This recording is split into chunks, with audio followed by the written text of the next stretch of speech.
মৰিগাঁও জিলাৰ সদৌ অসম কবি চক্ৰ প্ৰতিষ্ঠা দিৱস উপলক্ষে মৰিগাঁও জিলাৰ আহতগুৰি শংকৰ মন্দিৰ প্ৰাংগণত প্ৰায় 50 গৰাকী ব্যক্তিৰ উপস্থিতিত এক সুৰীয়া কবিতা আৰু কথাৰ মাজেৰে কবি চক্ৰৰ সমবেত সংগীত পৰিৱেশন কৰা হয়।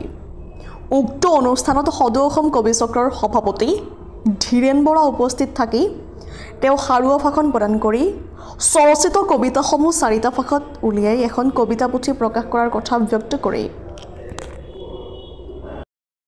কেতিয়া হবকে মই এই কথাবোৰ ভাবি ভাবি টোপনি হেৰাও। সিহঁতবোৰ দেশৰ দুখীবোৰ কুলাংগাৰবোৰ ভগৱানে সিহঁতক কেতিয়া দিব সুমতি। মাকবোৰে বাৰু সিহঁতক জন্ম দিওঁতে কিয় নকৰিছিল ভগৱানক স্তুতি। ভগৱানৰ ভকতিত নহল হেতেন কুলাংগাৰহঁতৰ দুৰ্গতি। জ্ঞানৰ ভঁৰাল এই মানৱ জাতি, জ্ঞানৰ উৎসৰে আজি মানৱে ছন্দ ধৰি দিলে। এয়াতো জ্ঞানীৰ মানৱৰে জয়গান। তেন্তে এই জ্ঞানী শ্ৰেষ্ঠ মানৱৰ মাজত বিয়পাবলৈ কুলাংগাৰবোৰৰ জন্ম কিয়?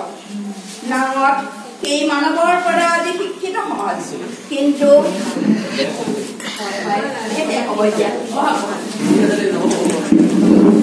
সেই মানৱৰ পৰা আজি শিক্ষিত সমাজ, কিন্তু দিনে দিনে জানে বেবিচাৰী অত্যাচাৰী অসুৰ কুলাংগাৰ আখৰিকবোৰ বাঢ়িহে গৈছে। জ্ঞানৰ পূজাৰীসকলে সদায় কৰি আছে স্তুতি, অহৰহ চেষ্টা কৰি আছে। অহৰহ চেষ্টা দেশখনৰ নাম উজ্বলাবলৈ দানৱপুত্ৰৰ নিজে চক্ৰান্ত। এই বীৰৰ দেশত শতকৰা 5জন জ্ঞানী বীৰৰ এই আছে বাবেই এই দেশ আছে।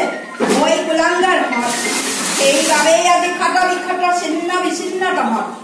হে মহান জ্ঞানী বীৰ বীৰাংগনাসকল, সদায় তোমালোকে জীবিত থাকিবা। উজ্জ্বল তৰাৰ দৰে তোমালোকে কুলাংগাৰবোৰক নিষেধ কৰিব লাগিব। ধন্যবাদ।